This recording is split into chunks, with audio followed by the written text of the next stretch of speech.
Pousse-toi en avant. N'attends pas que le courage frappe à ta porte, car il sonne presque jamais. Regarde-toi pour de vrai, sans masque. Fatigué de revivre les mêmes jours, jurant « Lundi, je commence. Le mois prochain, je change. Quand j'aurai le temps, je fais. » Tu sais ce qui pique? La vie ne patiente pas. L'horloge n'a pas pitié. Et le monde ne va pas t'apporter une chance joliment emballée. Celui qui fait le premier pas, c'est toi, et oui, parfois c'est un pas moche, tremblant, sans éclat. C'est quand même celui-là qui ouvre la route. Il existe un beau discours qui trompe beaucoup de monde, la fameuse motivation. On en parle comme si c'était un éclair tombé du ciel qui règle tout. Sauf que la motivation, c'est une invitée qui dit qu'elle vient et disparaît quand il faut agir. Tu peux compter là-dessus? Mieux vaut pas. Il y a quelque chose de plus solide en toi, quelque chose qui ne dépend pas de l'envie. C'est une force brute, discrète, qui se montre quand tu décides d'agir, même avec la peur, même sans énergie, même sans toutes les solutions. Quand la main tremble, mais que tu avances. Quand la tête crie « plus tard » et que tu réponds « maintenant ». S'auto-saboter, c'est simple, presque naturel. On ouvre le portable juste une minute et on coule dans le fil. On range le bureau, on trie le tiroir, on fait une liste colorée, tout, sauf ce qui compte vraiment. On se cache derrière le « quand ce sera parfait », derrière le « il manque un petit détail », derrière le « l'autre fait mieux que moi ». Pendant ce temps, les jours glissent fins comme de l'eau qui fuit d'un robinet mal fermé. Chaque « attends un peu » est un trou de plus dans le seau de ta vie. Ce n'est pas un manque de talent, ce n'est pas un manque d'esprit. La plupart du temps, c'est un manque de cap, de décision et d'exercice. Les anciens qui vivaient simple, les stoïciens, disaient ça sans détour. Ou tu tiens les rênes de ta tête, ou elles t'emmènent. Pas besoin d'apprendre la philo par cœur pour saisir. Imagine un chauffeur. Si tu prends pas le volant, la route t'emmène n'importe où. Voilà pourquoi il pratiquait le calme, la concentration et la présence. Pas pour paraître fort, mais pour ne pas être mené par l'humeur du jour. Dans les moments durs, il se mettait à l'épreuve. C'était là que la vraie force sortait. Mais comment je démarre si j'ai zéro envie? Commence petit, commence tordu, commence crevé, mais commence. Agis d'abord, sens après. Le sentiment suit le geste. Tu t'es levé, gagné. Tu t'es lavé le visage, gagné. Tu t'es assis et tu as coupé les alertes 25 minutes, gagné. L'habitude naît du frottement. C'est comme allumer une allumette. Il faut du contact pour qu'elle prenne feu. Une marche de 10 minutes, un grand verre d'eau au réveil, le lit fait, une mini-tâche écrite. Des choses simples, répétées, qui te tirent en avant. Tu veux une astuce concrète qui marche vraiment? Mets de côté ce qui t'alourdit. Laisse les baskets prêtes à la porte. Pose cahier et stylo sur la table la veille. Bloque les applis qui t'aspirent. Dis à 2 proches ce que tu vas faire aujourd'hui et demande-leur de te rappeler. Fais une liste de 3 tâches et n'ajoute pas de 4e avant d'avoir fini les 3 premières. Mets des heures fixes pour les réseaux et en dehors, mode avion. Simple, clair et efficace. Et autre chose, arrête de comparer les coulisses de ta journée avec les vitrines de la vie des autres. Pas de miracle, que de la routine. Ceux qui grandissent bossent dans le calme, sans bruit, sans spectateurs, sans tourner la tête sans arrêt.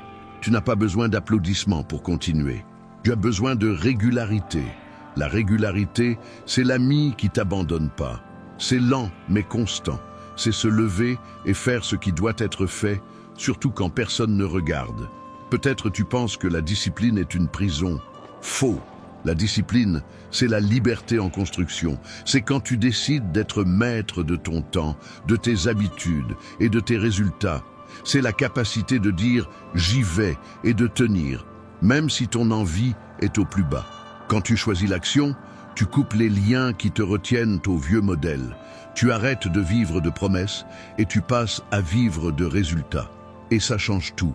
Ta tête repose, ta confiance grimpe, ton énergie circule. Et si je me plante, tu vas te planter. Tout le monde se plante. La différence, c'est ce que tu fais après. Celui qui choisit pour de vrai se relève le jour même, sans drame, sans scène. Tu as compris? Tu reprends. Rater ne te rend pas faible. Lâcher ce qui est juste, oui. Alors prends l'échec comme une partie du jeu. C'est comme pour courir, pour jouer d'un instrument, pour lancer une boîte. Tu tombes, tu te relèves, tu ajustes et tu poursuis. Crée une ancre dans ton quotidien pour te ramener quand l'esprit commence à inventer des excuses. Une phrase courte, claire et à toi. Du style « je fais ce qu'il faut » ou « juste pour aujourd'hui ». Répète-la doucement quand la paresse vient. Et installe des rituels qui disent à ton cerveau qu'il est temps d'agir. Même chaise, même bouteille d'eau, même heure, même alarme. Le corps capte les signaux, donne des signaux simples et répétés. Et l'action devient le chemin le plus facile, pas le plus dur. Maintenant, un point que presque personne ne dit, soigner ton corps aide l'esprit à suivre. Dormir mieux, manger plus simple, boire de l'eau, prendre le soleil, bouger. Tout ça tire ton envie vers le haut. Ce n'est pas une mode, c'est la base. Un corps lent tire la tête vers la boue. Un corps un peu actif te pousse vers l'avant. 10 pompes, 10 squats, un tour du pâté de maison et ton humeur change déjà. Essaye 3 jours et regarde comment ta discipline devient plus légère. Quand ta tête recommencera à rejouer l'ancien disque, tu peux pas, c'est trop dur, fais ça demain, change la bande. Réponds avec des faits de ta propre journée. Je me suis levé à l'heure. J'ai fait mon temps de 25 minutes. J'ai mieux mangé. Parle-toi comme on tire un pote par la main. Tu n'as pas besoin de te maltraiter pour avancer. Tu dois te pousser avec une douceur ferme. Peut-être tu penses, ça paraît trop facile. Et c'est justement là que se cache la force. Ce qui change ta vie, ce n'est pas un grand geste rare. C'est la brique posée tous les jours. C'est le petit fait sérieusement. C'est le encore une fois quand la tête veut lâcher. 5 pages lues aujourd'hui, encore 5 demain, encore 5 après. 15 minutes à pratiquer quelque chose de neuf, répété pendant 30 jours. Un billet mis de côté chaque semaine. Petits efforts qui ensemble deviennent un mur solide. Alors on va conclure un accord, ici et maintenant. Sans attendre lundi, sans promesse creuse. Écris dans les commentaires. Aujourd'hui, je commence, même sans envie. Écrire, c'est se placer. C'est un pacte public et intime. C'est toi qui dis à toi-même que tu entres dans la partie, que tu ne vas plus vivre de après. Et quand tu postes ça, ce n'est pas pour plaire à quelqu'un. C'est pour relire dans quelques semaines et penser « j'ai tenu ». Si ce discours t'a remué, si ça a touché quelque chose en toi, fais un autre geste simple. Aime cette vidéo et abonne-toi à la chaîne. Ce n'est pas seulement pour aider ici, c'est pour te rappeler, à chaque fois qu'un nouveau contenu arrive, que tu fais partie du chemin. Tu choisis l'action, pas l'attente. Tu bâtis une histoire nouvelle, sans bruit, avec des pas solides. Reste avec moi dans cette ouverture. On ne va pas courir. Je ne vais pas jeter le grand secret en 2 minutes, car ce serait te tromper. Je veux te garder ici pour la bonne raison, parce que tu sens que, enfin, quelqu'un parle à la partie de toi qui veut vraiment changer. On va avancer doucement, couche par couche, jusqu'à ce que ton esprit comprenne qu'agir n'est pas une punition. C'est le début de ta liberté. Respire profond, redresse le dos. Le voyage commence maintenant, avec ce que tu as, comme tu peux. Et, dès maintenant, chaque minute passée avec moi est une preuve que tu peux tenir. Allons-y ensemble. Leçon 1. Ce qui est vraiment dans tes mains est ce qui a le plus de prix. Beaucoup de choses qui se passent autour de toi ne dépendent pas de toi. Certaines situations sont totalement dans ton champ, mais d'autres ne l'ont jamais été et ne le seront jamais. Comprendre cette différence ne veut pas dire devenir faible, mais plutôt gagner en légèreté et en clarté. La plupart des gens se trompent, croyant pouvoir tenir toutes les rênes du monde. La météo, l'attitude des autres, le résultat immédiat d'un projet, le compliment qu'ils aimeraient recevoir. Sauf que la vérité est simple et dure. Rien de tout ça n'est sous ton contrôle. Plus tu t'acharnes à vouloir maîtriser ce qui n'est pas à toi, plus monte l'angoisse, la frustration et le vide. C'est comme essayer d'attraper du vent avec les mains. Plus tu serres, plus il s'échappe. Le seul terrain qui t'appartient vraiment est en toi, ta tête, ta façon de penser, ton attention, tes choix. C'est peu? Non, c'est tout. C'est la base de toute vraie transformation. Si tu ne tiens pas ça, le reste ne sert à rien. La vraie liberté commence au moment où tu décides de lâcher le poids de ce qui n'a jamais été à toi.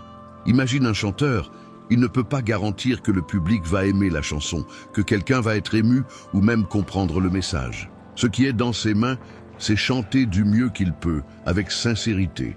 Ce que les gens vont ressentir est hors de sa portée.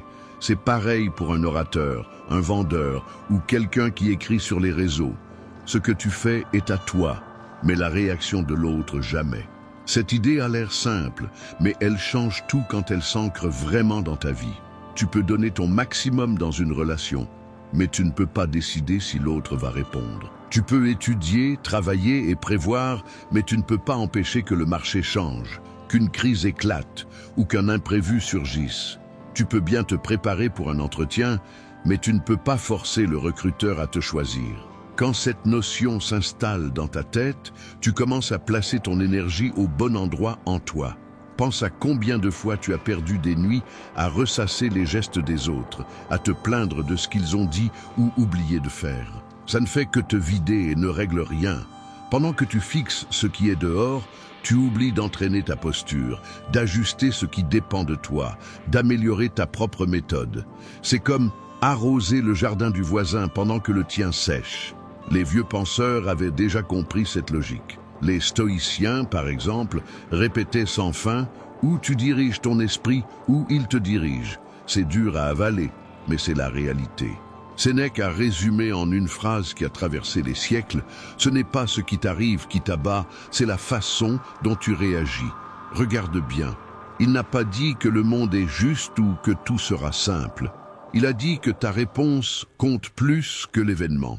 Et voici une vérité gênante. Tant que tu continues à vouloir commander ce qui n'est pas à toi, tu restes prisonnier, attaché par dedans, comme un esclave des circonstances. Mais le jour où tu mets toute ton énergie seulement dans ce qui est vraiment entre tes mains, tu deviens blindé. Qu'ils viennent critique, crise, refus, retard, chute, rien de ça ne détruit quelqu'un qui sait répondre avec force. Pratiquer ça au quotidien n'est pas de la théorie lointaine. C'est simple, mais ça demande de l'entraînement. Commence par observer. Quand la colère monte, demande-toi, est-ce que ça dépend de moi? Si la réponse est non, respire profond et lâche. Mettez ton énergie dans ce qui peut changer. Ton attitude, tes mots, ton prochain geste. Tout au long de la journée, fais ce tri plusieurs fois. Petit à petit, tu vas sentir plus de calme, de clarté et de force. Un autre exercice utile est d'écrire chaque soir 2 colonnes. Dans la première, note ce qui s'est passé et que tu ne pouvais pas diriger. Dans la deuxième, ce qui était dans tes mains et comment tu as réagi. Cette habitude simple t'aide à arrêter de gaspiller de l'énergie sur l'insoluble et à voir les schémas que tu peux transformer. Comprends bien, il ne s'agit pas d'être passif, mais malin. Celui qui dépense ses forces à vouloir contrôler les autres s'épuise et reste bloqué. Celui qui met son énergie en lui-même grandit en silence. Au fond, voilà la vraie clé pour la paix et aussi pour la puissance. Au moment où tu acceptes que ton esprit, ton choix et ta réaction sont tout ce que tu possèdes vraiment, tu découvres une force que personne ne peut voler. C'est le premier pas pour ne plus vivre en prisonnier. Et enfin, devenir maître de toi. Et souviens-toi, ce n'est pas la vie qui t'enchaîne, c'est ton attachement à ce qui n'a jamais été dans ton pouvoir. Lâche ça et tu verras à quel point tu es invincible quand tu prends soin de ce qui est vraiment à toi. Leçon 2. L'opinion des autres et du bruit. Ne gâche pas ton énergie là-dessus. Épictète a dit un jour, si tu cherches l'approbation, tu deviens captif de celui qui la donne. Cette petite phrase porte un poids énorme et cache une vérité que beaucoup refusent, car c'est dur à admettre. Tant que tu dépends de la voix des autres pour trouver la paix, tu restes attaché par des chaînes invisibles. C'est comme donner la clé de ton estime à des mains qui changent d'avis sans arrêt. Aujourd'hui, tu es vu comme un modèle, demain traité d'exagéré.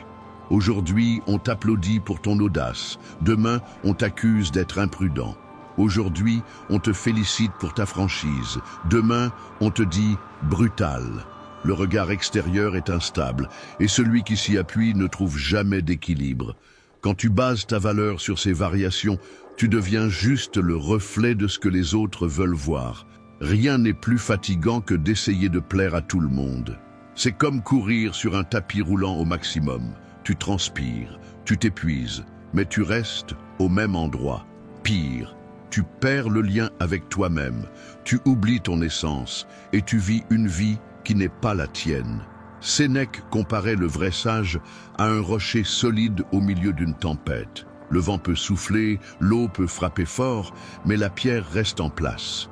Cet exemple n'a jamais été aussi juste qu'aujourd'hui. Les vents de notre époque ne sont pas que climatiques, ce sont les messages des réseaux, les comparaisons, les attentes de la famille, les pressions muettes de la société pour que tu entres dans le moule. Tout ça souffle fort, cherchant à t'éloigner de qui tu es. Mais si, au lieu de vivre selon ce qu'on attend de toi, tu apprenais à vivre selon tes propres règles, et si tu guidais ta vie par ce que tu crois et non par ce que les autres valident, c'est ça.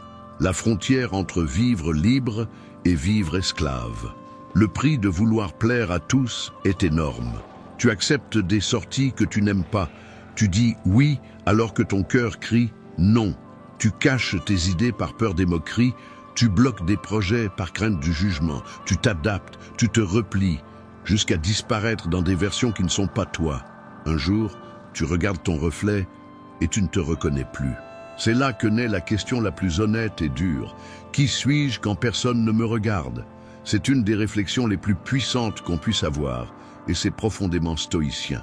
Marc Aurèle a noté dans ses pensées, c'est une folie de fuir les critiques. La seule façon de les éviter est de ne rien faire, ne rien dire, ne rien être. En clair, si on te critique, c'est peut-être la preuve que tu es vivant, en action, en train de marquer le monde. Être soi n'est pas une tâche facile. Il faut du courage pour garder ta voix même tremblante. Il faut de la fermeté pour rester sur ton chemin, même si on se moque. Il faut de la lucidité pour distinguer critique utile et attaque vide. Ça n'a rien à voir avec de l'orgueil. Il ne s'agit pas de rejeter les conseils précieux, mais de ne pas vivre attaché ni aux applaudissements, ni aux huées. Le secret est de croire plus en ta conscience qu'en les regards posés sur toi.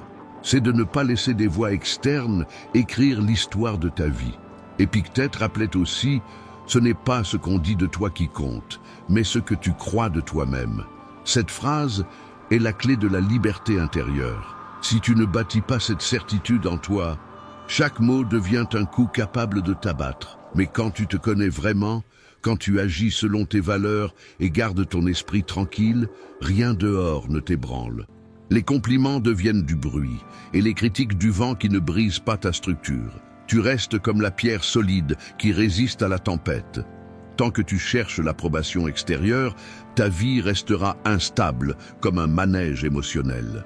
Mais le jour où ta valeur naît de l'intérieur de ton intégrité, de ta parole, de ton caractère, le monde pourra dire ce qu'il veut et tu resteras entier, calme, intouchable. C'est l'appel des stoïciens. Arrête d'être façonné par les voies extérieures et commence à être guidé par ta raison. Car celui qui vit pour l'opinion des autres, forcément, mourra aussi par elle. Et si tu veux mettre ça en pratique dans ton quotidien, commence maintenant avec 3 gestes simples. Demande-toi toujours, cette décision correspond à mes valeurs ou c'est juste pour plaire à quelqu'un? Entraîne le non, apprends à dire non tranquillement, sans honte, quand quelque chose n'a pas de sens pour toi. Fais un bilan avant de dormir. Demande-toi si tu as agi selon ce que tu veux être et non selon ce qu'on attendait de toi.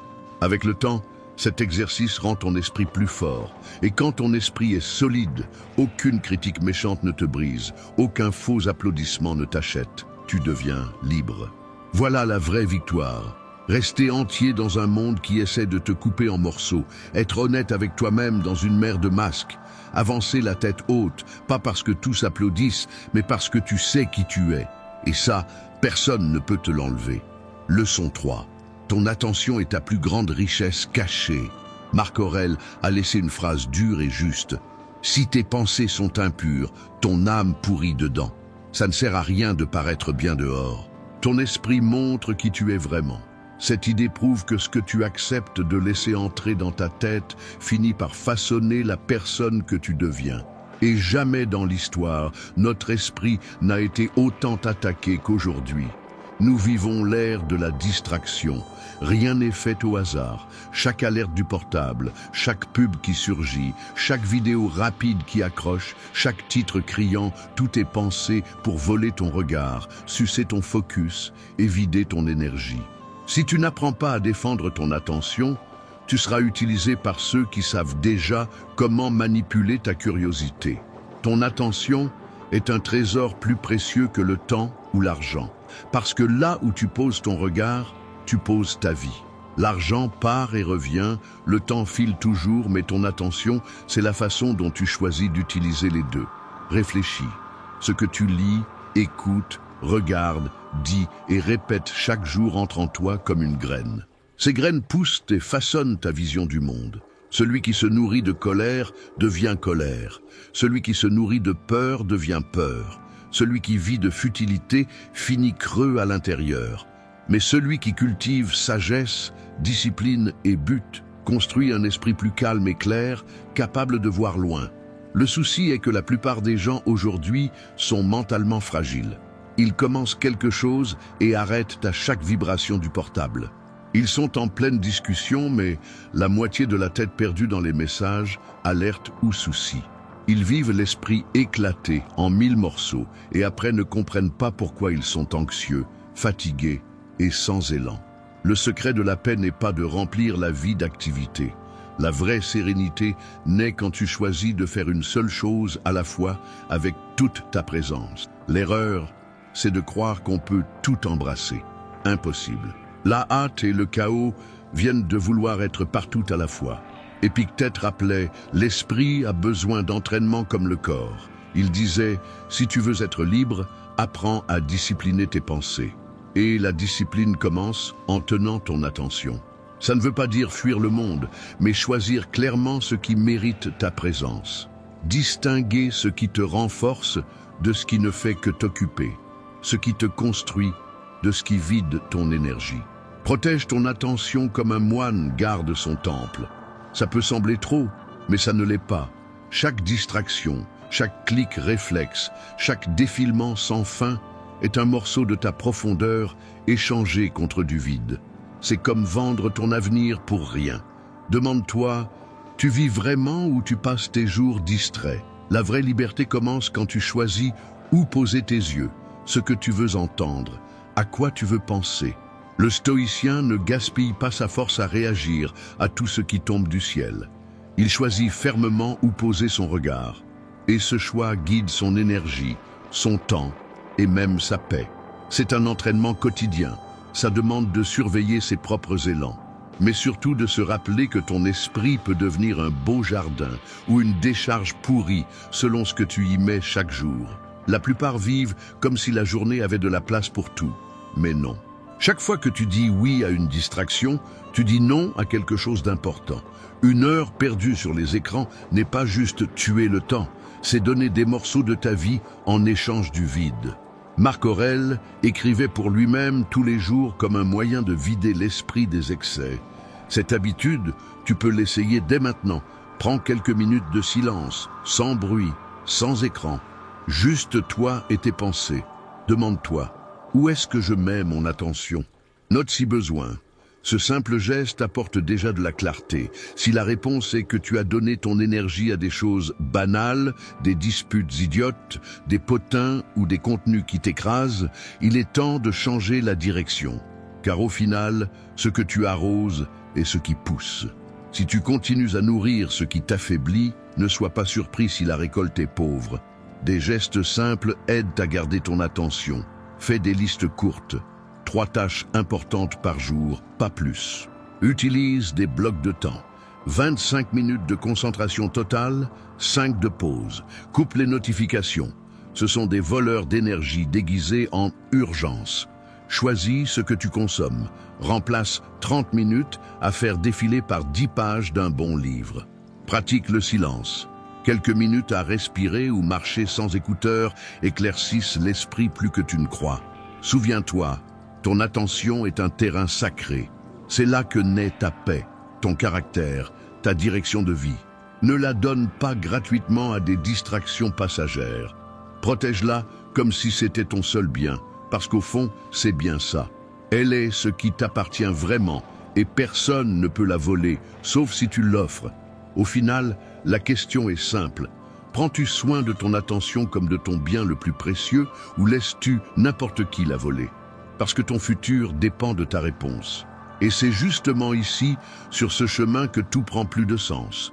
Tu as déjà compris que le vrai changement n'est pas dans le bruit dehors, mais dans le silence que tu cultives en toi.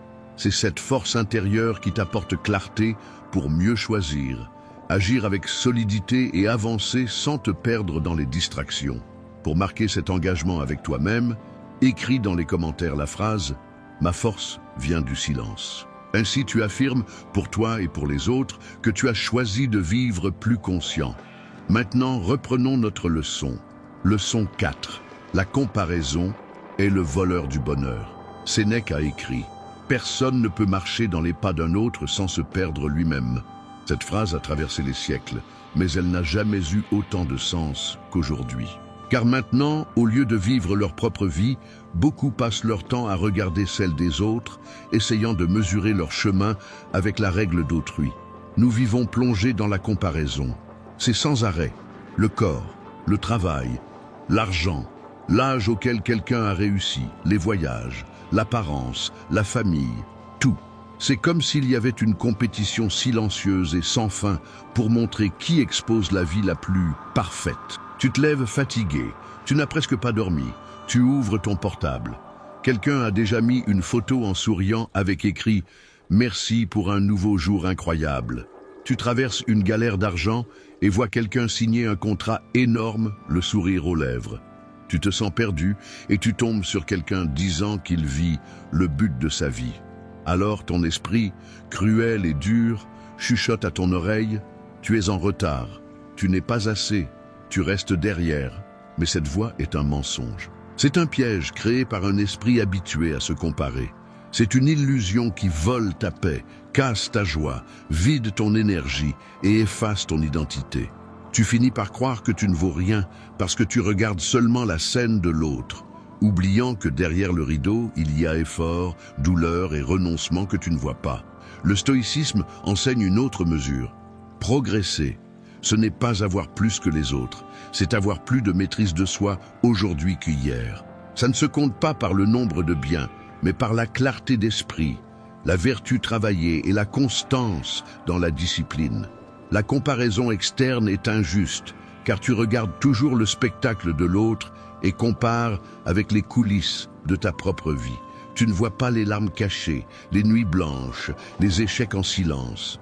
Tu ne connais pas le prix payé pour en arriver là. Et surtout, tu n'es pas né pour être la copie de qui que ce soit. Chaque fois que tu quittes ton chemin pour mesurer celui d'un autre, tu trébuches sur ton propre sol. Épictète rappelait que chaque personne a une nature unique, une mission discrète qui se révèle seulement quand tu regardes en toi. Il n'y a pas de guide tout fait. Ton chemin n'est pas celui du voisin. Quand tu commences à te guider par ce regard intérieur, la comparaison perd le pouvoir de te blesser, car tu ne veux plus être meilleur que quelqu'un, mais juste plus fidèle à toi-même. Tu comprends que ta lutte n'est pas contre les gens, mais contre tes propres distractions, peurs et doutes. Marc Aurèle, dans ses pensées, réfléchissait à la vitesse de la vie. Il se rappelait que tout passe, la gloire, la jeunesse, les applaudissements. À la fin, il ne reste qu'une question. As-tu vécu ta vie avec vérité? C'est ça qui compte vraiment. Se comparer amène précipitation, jalousie, insécurité. Mais rester sur ton propre rythme apporte calme, constance et force. Imagine une rivière. Chaque rivière a son propre temps, ses virages, ses détours. Certaines coulent plus vite, d'autres trouvent des rochers, d'autres s'assèchent un moment puis débordent. Comparer deux rivières ne sert à rien. Ce qui compte, c'est si la tienne coule, si tu respectes le rythme de ta propre vie. Le monde d'aujourd'hui, avec les réseaux et ses normes, ne veut pas que tu penses comme ça. Il te pousse à courir, produire, montrer et réussir vite. Mais la sagesse stoïcienne montre l'inverse. Vivre pleinement, c'est être présent, c'est vivre avec profondeur, avec vérité. La vraie victoire n'est pas d'arriver premier, mais d'arriver entier. La comparaison, au fond, est une fuite de soi. C'est plus simple de regarder dehors que d'affronter ses limites et ses zones sombres. Mais la guérison vient quand tu arrêtes de courir derrière la vie des autres et commences à regarder dedans. Tu n'as pas besoin de dépasser qui que ce soit. Tu dois juste devenir celui que tu es né pour être. Cela demande courage, patience, connaissance de soi et surtout respect de ton propre temps. Des gestes simples peuvent t'aider à couper la comparaison. Écris chaque jour ce que tu as fait de bien, même petit. Ça te fait voir ton progrès personnel. Réduis ton temps sur les réseaux, car là-bas, la scène est constante et la comparaison inévitable. Réfléchis le soir. As-tu été plus discipliné, plus calme, plus honnête avec toi-même qu'hier? Voilà la vraie mesure. Pratique la gratitude. Note 3 choses que tu possèdes déjà aujourd'hui. Ça déplace ton regard du manque vers l'abondance. Tant que tu vis en te comparant, tu vis en te rabaissant. Mais au moment où tu décides de te mesurer seulement à celui que tu étais hier, ce jour devient le début de ta vraie liberté. Car le vrai progrès n'est pas de rivaliser avec le monde, mais de devenir la meilleure version de toi-même, pas à pas. Et rappelle-toi, chaque fois que tu regardes trop sur les côtés, tu perds la beauté de fixer l'horizon devant. Ton chemin est unique et personne ne peut le parcourir à ta place. Leçon 5. Le silence de l'âme vaut plus que 1000 voix dehors. Musonius Rufus, maître d'Épictète, disait souvent « Le bruit du monde égare, mais la raison silencieuse en nous est la seule voie à suivre. » Nous vivons à une époque où tout le monde parle, conseille, critique et montre la route. À chaque coin de rue, quelqu'un a un avis. Sur chaque écran, une voix crie ce que tu dois faire, ce qu'est le succès, ce qu'est le bonheur, ce qui est juste ou faux. Des milliers de signaux, d'avis et de jugements se battent pour ta tête. Mais au milieu de ce vacarme, presque personne ne demande « Et ma propre voix, où est-elle » Aujourd'hui, la plupart sont tellement branchés sur ce qui se passe dehors qu'ils ont oublié de se connecter à ce qui se passe dedans. Ils savent ce qui est tendance, connaissent la vie des autres, mais ignorent leurs propres sentiments. Ils répètent sans penser, imitent des gestes, copient des rêves qui ne sont pas les leurs. Le résultat ? Un vide intérieur, une fatigue qui ne passe pas en dormant plus, car elle n'est pas du corps, mais de l'âme. La tête est pleine de stimulation, mais affamée de silence. Un esprit sans repos devient un lieu en désordre, plein de voix qui ne sont pas les tiennes, plein d'idées empruntées. Le stoïcisme montre un autre chemin, tourner le regard vers soi. Il invite à la pause, au repli, à l'écoute de ce que dit ta conscience. Marc Aurèle, qui avait accès à généraux, penseurs et sénateurs, ne manquait jamais d'écrire pour lui-même chaque jour, dans un journal jamais destiné à être lu. Pourquoi? Parce qu'il savait que le gouvernement le plus dur et le plus important est celui de son propre esprit. Celui qui ne se maîtrise pas ne maîtrise rien. Aujourd'hui plus que jamais, nous devons créer de l'espace en nous, nous taire, observer, filtrer. Ça demande du courage, car quand le monde se tait, il reste seulement toi avec toi-même. Et se regarder en face, sans excuse, sans masque, est inconfortable. Mais c'est là que le changement naît. Quand tu baisses le son des voix extérieures et que tu entends ta vérité, tu découvres quelque chose qui ne vient pas de la comparaison, ni de mode passagère, ni des pressions sociales. Ça vient de ta conscience claire, de ton sens intérieur de justice, de ce qui a vraiment de la valeur. Sénèque prévenait déjà, « Aucun vent n'aide celui qui ne sait pas où il va. » Tu peux utiliser toutes les applis d'organisation, te lever à 5 heures, remplir ton agenda, boire du café fort. Mais si tu n'as pas de direction claire, tu dépenses de l'énergie et restes au même point. Et comment trouver le bon chemin si tu n'écoutes que le bruit de dehors? Si tu laisses les influenceurs décider pour toi, si tu dépends des avis de proches, collègues ou inconnus qui parlent beaucoup mais vivent peu, écouter peut t'aider, oui, mais seulement si tu as appris à t'écouter toi d'abord. Sinon, toute critique te brise, tout éloge te contrôle, tout conseil t'emmène là où tu ne voulais pas. Le silence intérieur n'est pas l'absence de son, c'est la présence de conscience.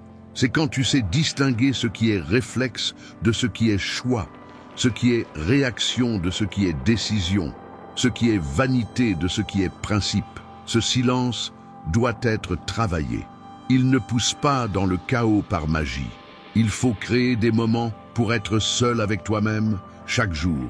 Ça peut être en écrivant comme Marc Aurèle, ça peut être en marchant sans portable, juste en respirant, ça peut être quelques minutes de méditation. Peu importe la méthode, c'est la régularité qui compte. L'esprit est comme une maison. Si tu ne nettoies pas, elle se remplit de poussière, de déchets et de bricoles. Elle s'encombre de pensées prêtées, de peurs qui ne sont pas les tiennes, de fausses vérités. Petit à petit, tu cesses d'habiter en toi. Mais quand tu ranges cette maison intérieure, quand tu fais silence, quand tu observes, tu te rappelles qui tu es vraiment. Et ce rappel vaut plus que 1000 conseils venus de l'extérieur. Parce que la voix de ta conscience, quand elle est claire et tranquille, est la boussole la plus sûre que tu puisses avoir. Le monde continuera à crier, les gens continueront à donner leur avis, mais tu n'as pas besoin de crier aussi. Il est possible de rester en paix dans l'agitation. Il est possible d'être solide, même entouré de bruit. Il est possible de choisir sans être entraîné. Voilà l'essence de l'esprit stoïcien. Il ne vit pas en réagissant comme une marionnette. Il vit en décidant, guidé par sa propre raison. Il a appris à écouter le seul maître qui ne l'abandonnera jamais, lui-même. Et si tu veux commencer à cultiver ça, adopte des petites habitudes. Écris tes pensées au réveil ou avant de dormir. L'écriture allège l'esprit. Garde quelques minutes de silence chaque jour, sans musique, sans écran, juste toi. Respire profond et observe tes émotions avant de choisir. Demande-toi, ce choix vient-il de ma conscience ou de la pression extérieure? Avec le temps, tu vas comprendre que tu n'as pas besoin de courir après l'approbation des autres. Ta paix ne sera pas dans les voix de dehors, mais dans le calme de dedans. Et ce silence intérieur sera ton meilleur guide, ton meilleur allié et ta plus grande force. Leçon 6. La constance solide vaut plus que le feu de paille de l'intensité. Il existe une illusion très séduisante dans notre époque. Croire que le vrai changement arrive dans des explosions d'énergie, dans des jours de grande excitation, dans des décisions radicales prises d'un coup. Mais les anciens stoïciens savaient déjà que ce n'était pas ça. Ils ne couraient pas après les moments forts, mais après un rythme ferme et continu. Épictète disait « N'est pas libre celui qui agit par impulsion, mais celui qui crée l'habitude sur la raison. » Voilà une vérité bien oubliée de notre génération. Le vrai changement n'est pas un événement spectaculaire, c'est une construction lente, faite jour après jour. Le monde moderne nous a habitués à l'immédiat. Nous voulons des résultats en une semaine, des plans en 3 étapes, des miracles en quelques jours. Mais tout ce qui pousse trop vite casse facilement. Tout ce qui grandit lentement, à son rythme, fait des racines fortes qui résistent aux tempêtes. Pense au nombre de fois où tu as commencé quelque chose plein d'énergie et arrêté peu après. Tu as déjà commencé un régime le lundi et lâché le mercredi? Tu t'es lancé à fond dans un projet et tu l'as abandonné au premier obstacle? Tu as juré de changer de vie un dimanche soir et oublié au milieu de la semaine? Ça arrive parce qu'on nous a appris à croire à l'enthousiasme et à mépriser la force des petites habitudes. Le stoïcisme, pourtant, montre une autre voie. La vertu n'est pas de faire quelque chose d'extraordinaire une seule fois. Elle est dans la répétition calme, claire, disciplinée, jusqu'à ce que ça devienne toi. La constance est invisible aux yeux des autres, mais essentielle pour toi. Sénèque disait « Les plus grandes victoires sont celles que personne ne voit, car ce sont elles qui forgent le caractère. » Il savait que le vrai guerrier n'est pas celui qui gagne une bataille énorme et rare, mais celui qui gagne, chaque jour, des combats discrets, contre la paresse qui veut bloquer, contre l'envie d'abandonner, contre la dispersion qui vole le focus. La constance est ce qui sépare ceux qui s'excitent seulement de ceux qui bâtissent vraiment. L'enthousiasme fait du bruit, veut reconnaissance, aime les applaudissements. Mais la constance ne cherche pas les palmes, car elle n'a pas besoin de public. Elle se nourrit du silence, sans dépendre d'approbation. Mais constance ne veut pas dire rigidité aveugle. La constance est fidélité à ce que tu t'es promis d'être. C'est rester ferme, même les jours sombres, même quand l'envie disparaît, même quand les résultats tardent. Marc Aurèle, l'homme le plus puissant de l'Empire, écrivait tous les jours dans son carnet pour lui seul. Ce n'était rien de grandiose, mais c'était constant. Cette routine silencieuse le gardait clair, équilibré et solide au milieu de pressions qui auraient écrasé n'importe qui. On sous-estime le poids des petites choses répétées. Lire quelques lignes d'un bon livre, observer une pensée avant de réagir, retenir une colère, choisir ce qui est juste au lieu de ce qui est facile. Ces gestes minuscules, répétés, sont capables de bâtir une vie neuve. La constance demande moins de force qu'on croit, mais plus de vérité. Car seul celui qui agit par conviction reste constant. Celui qui agit seulement pour l'image se fatigue vite. Celui qui agit par principe traverse les tempêtes. Quand tu te laisses guider par la constance, ton regard change. Tu arrêtes de ne te réjouir que des débuts et tu t'engages dans les parcours. Tu ne dépends plus de l'envie du moment pour agir. Tu agis car tu sais que ta parole envers toi-même vaut plus que toute émotion passagère. La constance est liberté. Car le jour où tu peux faire ce qu'il faut même sans envie, tu es libéré de la prison des humeurs. Tu commences à croire en toi. Et cette confiance ne naît pas d'un grand geste, mais de centaines de petits actes tenus debout. Alors, quand tu sens l'élan de commencer quelque chose de nouveau avec trop d'euphorie, arrête-toi, respire et réfléchis. Ne fais pas confiance qu'au sommet, fais confiance à la suite. Ne mise pas tout sur le premier pas pressé. Investis dans la marche stable, répétée, insistante. Celui qui court sans cap se perd et se lasse, mais celui qui avance au bon rythme, avec but, atteint des lieux que les pressés ne verront jamais. Et voici un exercice concret. Choisis une petite action et répète-la chaque jour pendant 30 jours. Ça peut être écrire 3 lignes dans un carnet, marcher 10 minutes, boire plus d'eau ou réfléchir en silence avant de dormir. L'habitude est petite, mais l'effet est immense. Pas par intensité, mais par répétition. Ainsi, tu découvres que ce n'est pas la grande explosion qui change, mais la goutte constante qui sculpte la pierre dure. Et c'est à ce rythme régulier, pas à pas, que ta vie se transforme vraiment. Leçon 7. Ta discipline est la clé qui ouvre la porte de ta liberté. Crispus de Solès, un des premiers penseurs stoïciens, disait « La personne vraiment libre est celle qui vit guidée par la raison et non par les désirs passagers. » À première vue, ça semble un paradoxe. Comment la discipline, qui paraît limite, peut-elle être liberté? Mais il suffit de regarder de près. Combien de fois as-tu été prisonnier de toi-même? Combien de fois as-tu voulu te concentrer sur l'essentiel, mais tu t'es perdu dans des futilités? Combien de fois as-tu juré de te lever tôt et tu t'es rendu au confort du lit? Combien de fois as-tu voulu dire non, mais tu as cédé pour plaire? À la fin de la journée, reste ce goût amer de celui qui a perdu son propre combat. C'est une prison. Et le pire, ce n'est pas une prison imposée par d'autres, mais par l'esprit lui-même quand il n'est pas contrôlé. Dans le regard stoïcien, être libre ne veut pas dire faire tout ce que l'envie commande. C'est même l'inverse. C'est être capable de ne pas faire ce qui sabote ta vie.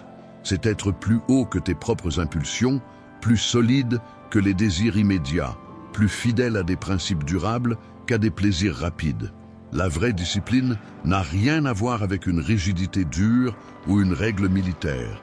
Elle naît du respect pour celui que tu veux devenir. Ce n'est pas une chaîne qui t'enferme, c'est un pont qui relie celui que tu es maintenant à celui que tu sais, au fond, que tu peux être. Ce pont ne se bâtit pas avec de grands gestes faits de temps en temps, mais avec des choix petits, quotidiens et presque invisibles. C'est quand tu décides de te lever sans envie, d'étudier sans énergie, de te taire au lieu de réagir dans la colère, de tenir ta parole même si personne ne regarde. C'est quand tu dis non à ce qui affaiblit et oui à ce qui renforce. Marc Aurèle, qui a dirigé Rome, a écrit un jour « La plus grande victoire est celle que nous gagnons sur nous-mêmes ». Il avait compris. Commander des armées et un empire était plus simple que dominer sa propre tête. Le manque de discipline te rend esclave des sensations du moment. Aujourd'hui, motivé, tu commences. Demain, fatigué, tu abandonnes.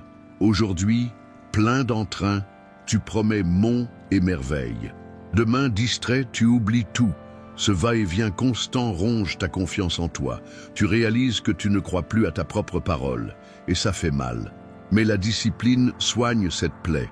Chaque petite action accomplie envoie un message direct à ton cerveau. Je peux compter sur moi, je suis solide, je fais ce qui doit être fait, même sans public, même sans applaudissements. Cette habitude crée quelque chose de rare aujourd'hui, le respect de soi. Tu commences à te respecter non parce que tu as battu quelqu'un, mais parce que tu as battu la version instable de toi-même. Être stoïcien, c'est exactement ça. Rester fidèle à ce qui est juste, même si tout autour crie le contraire. C'est choisir de ne pas suivre le flot aveugle de la masse, mais tracer la route qui a du sens pour ta raison. La vraie liberté n'est pas absence de règles, mais vivre selon celles que tu as choisies en conscience. Si tu doutes encore, pense au contraire de la discipline, le désordre. Une vie sans limite, dominée par les plaisirs faciles, les dépendances, le manque de contrôle. Ça semble la liberté, mais c'est une cage. Celui qui vit seulement d'impulsion reste toujours prisonnier du prochain désir. C'est comme être marionnette de ses envies, sans cap, sans direction, sans force pour choisir. Les stoïciens étaient clairs. Ou tu te domines, ou tu seras dominé. Si ce n'est pas par la raison, ce sera par le désir. Si ce n'est pas par le choix, ce sera par l'impulsion. Si ce n'est pas par la conscience, ce sera par les circonstances. La discipline ne vole pas ta liberté, elle la rend, parce qu'elle te donne la capacité de dire non à ce qui détruit et oui à ce qui construit. Elle te rend la direction, elle te fait tenir le gouvernail de ta propre vie. Et voici le point essentiel. Toutes les autres vertus que nous avons vues, focus, présence, silence, constance, connaissance de soi, reposent sur elle. Sans discipline, tout reste de belles intentions sans pratique. Avec discipline, même le plus petit geste devient fondation. Et la bonne nouvelle est simple, la discipline n'est innée chez personne. Elle est comme un muscle. Elle doit être exercée, répétée, renforcée. Chaque choix d'aujourd'hui est une répétition de ce travail. Chaque fois que tu agis sans en avoir envie, tu te renforces. Commence petit. Choisis de dormir et de te lever à heure fixe. Choisis un but simple et garde-le 30 jours. Choisis d'organiser ton espace de vie. Ces décisions, quand elles se répètent, créent la confiance. Et la confiance apporte la liberté. Au bout du compte, le stoïcisme ne demande pas la perfection. Il demande le gouvernement de soi. Il demande que tu sois maître de ton esprit et que tu vives en paix avec ta conscience. Et ça, c'est la forme la plus rare, la plus précieuse et la plus durable de liberté. Le fait que tu sois arrivé jusqu'ici montre déjà quelque chose de fort. Dans un temps où tous se laissent emporter par les écrans, par les avis d'inconnus, par des comparaisons vides et des raccourcis faciles, tu as fait quelque chose de rare. Tu t'es arrêté pour réfléchir, tu as regardé en toi et donné ton attention à une sagesse qui ne promet pas le confort immédiat, mais la lucidité et la vérité. Ça, à lui seul, te met déjà dans un petit groupe de gens qui ont choisi de marcher à contre-courant de la hâte et de la distraction. Ce que tu as appris jusqu'ici est simple et en même temps profond. La seule chose qui est vraiment entre tes mains est ton esprit. Tu as vu que vivre pour plaire aux autres, c'est comme bâtir une maison fragile sur du sable. Il suffit d'un vent pour qu'elle tombe. Tu as compris que ton attention est ton bien le plus précieux et doit être défendue comme un trésor. Tu as réalisé que te comparer à la vie des autres est le chemin le plus rapide pour te perdre. Tu as vu que le silence intérieur a plus de force que 1000 conseils criés de dehors. Tu as constaté que la constance, même discrète, dépasse de loin l'intensité passagère. Tu as compris que la distraction n'est jamais neutre, elle cache toujours une fuite. Et peut-être le plus important, tu as appris que la discipline n'est pas une punition, mais le chemin de retour vers ta vraie liberté. Tu as aussi vu que tu n'as pas besoin de changer tout le monde pour changer ta vie. Tu dois juste commencer là où tu as pouvoir, toi-même. C'est ça la racine du stoïcisme. Ce ne sont pas des phrases jolies à collectionner, mais un appel pratique, réaliste et profond pour vivre plus centré, plus conscient, plus fort et plus libre. Mais il y a un détail qu'on ne doit pas oublier. Rien de ce qui a été dit n'aura de valeur si ça reste dans la théorie. Les idées, toutes seules, ne changent personne. Le vrai changement arrive quand chaque enseignement est mis en pratique, un pas après l'autre. un choix conscient chaque jour. La sagesse n'est pas dans ce que tu sais, mais dans ce que tu arrives à transformer en gestes concrets. Alors, dès aujourd'hui, fais un pacte avec toi-même. Chaque fois que le monde veut t'arracher vers dehors, reviens dedans. Chaque fois que le chaos veut te dominer, retourne au centre. Chaque fois que les voix extérieures essaient de te façonner, reviens à l'essentiel. Reviens au silence, reviens au focus, reviens à la raison, reviens à qui tu es vraiment. Parce qu'au bout du compte, il n'y a qu'un seul lieu où ta vie se passe vraiment, en toi. Et si ce message a eu du sens, si un mot a rallumé une flamme éteinte, si à un moment tu as senti un déclic intérieur, je veux te demander 3 choses, toutes simples, mais qui font la différence. Abonne-toi à la chaîne, laisse ton like et écris ici dans les commentaires. Pas besoin de réfléchir longtemps à ce que tu vas dire. Écris seulement cette phrase « Je suis ma priorité ». C'est un code silencieux qui unit ceux qui s'éveillent, qui ne veulent plus vivre comme des machines en mode automatique, mais comme des personnes conscientes et maîtres d'elles-mêmes. À l'écran, tu trouves déjà 2 autres vidéos qui continuent exactement cette discussion. Clique sur l'une d'elles et va jusqu'au bout. Peut-être que là se trouve la réponse qui manquait, ou la parole que tu as le plus besoin d'entendre aujourd'hui. Je t'y attends.